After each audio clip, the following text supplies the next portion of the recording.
So I want to start out by telling you a story, one of my favorite stories.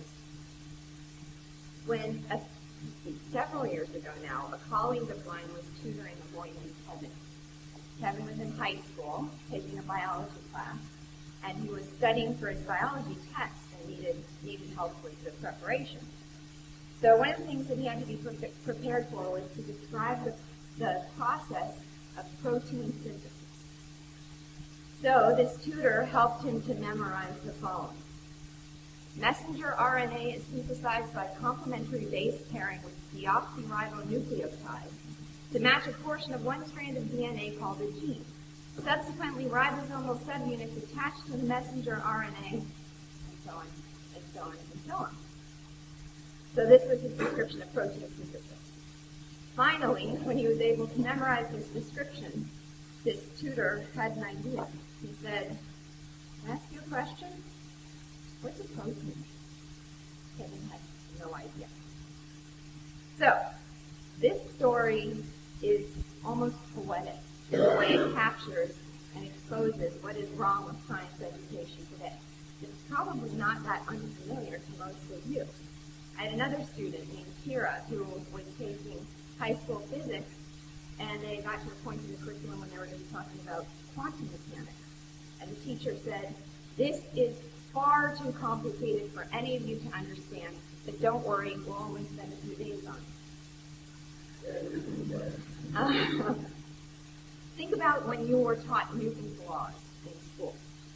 You learned Newton's 3 laws, you memorized the formulations, you learned the equations that were associated with them and could view those equations.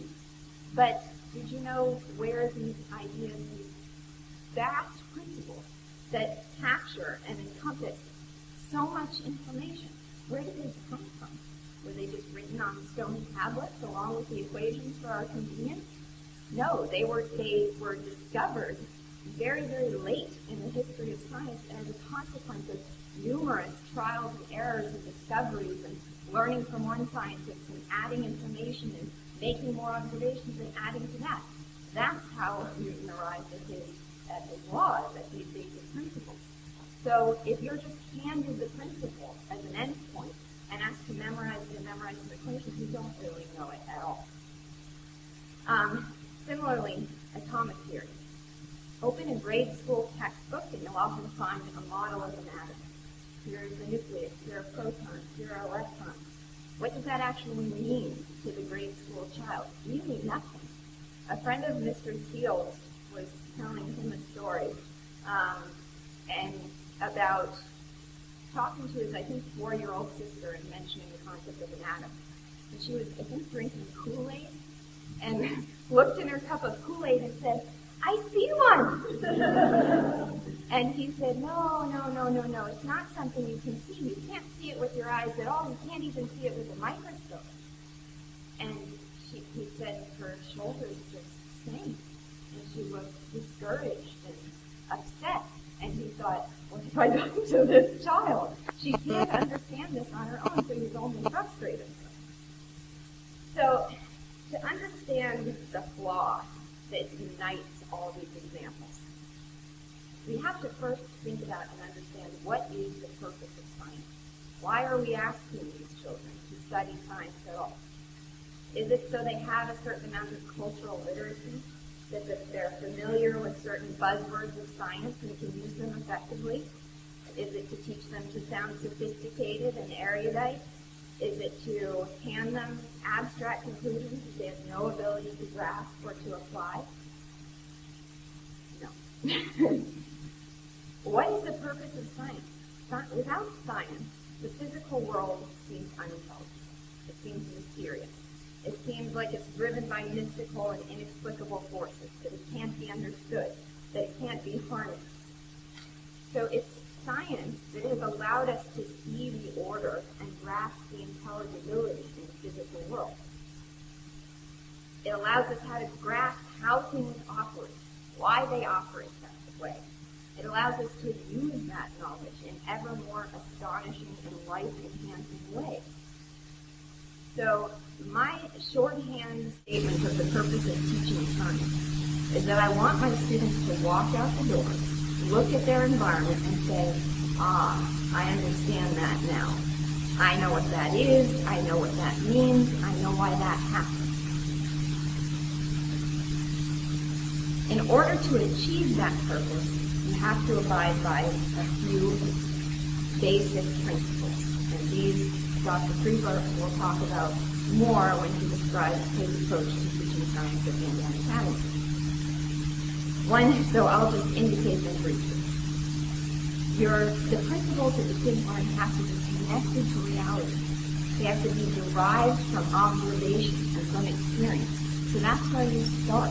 You start at the observable level. You then have to proceed hierarchically. You have to build on those observations to greater and greater levels of abstraction, giving them the information you need at every step of the way so that they understand it for themselves, firsthand, independently, clearly, and it's not just empty, memorized words. So it needs to be a true, fleshed out understanding of the principles of science, not just mindless memorization.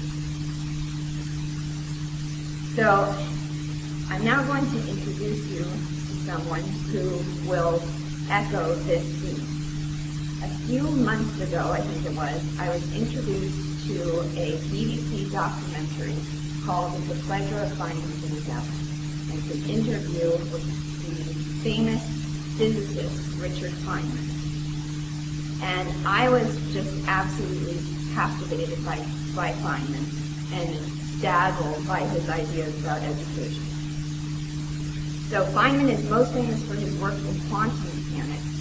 And after you learn a little bit about his theories of education, you'll understand that he would probably roll over in his grave over that statement that quantum mechanics can't be understood by you, so we'll only spend a few days on it.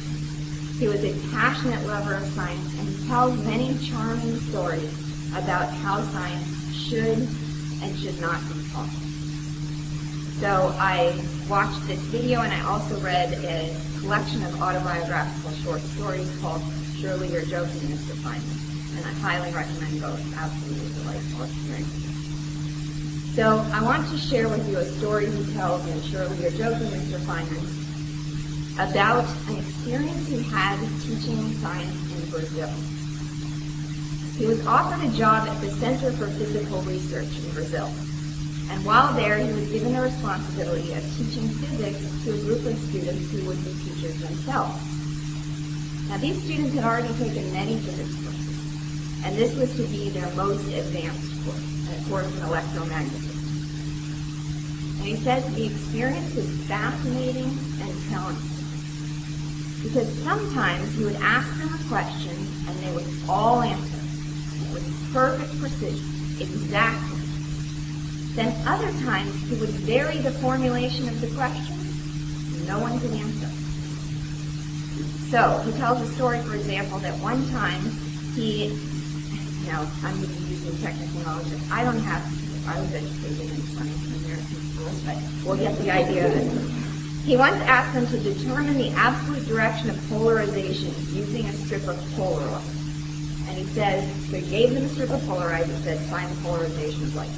And they looked at him absolutely blankly, had no idea what he was talking about. He then asked if they were familiar with Brewster's angle. And they all said, oh, of course, and recited exactly what Brewster's angle referred to. Now, this was the technical information that they would need in order to solve this problem. If at least one person could understand it. But so what they could do was recite the principle and the corresponding formulas without missing a beat. But how to apply that, how to connect it to the observable world around them, that they had no idea.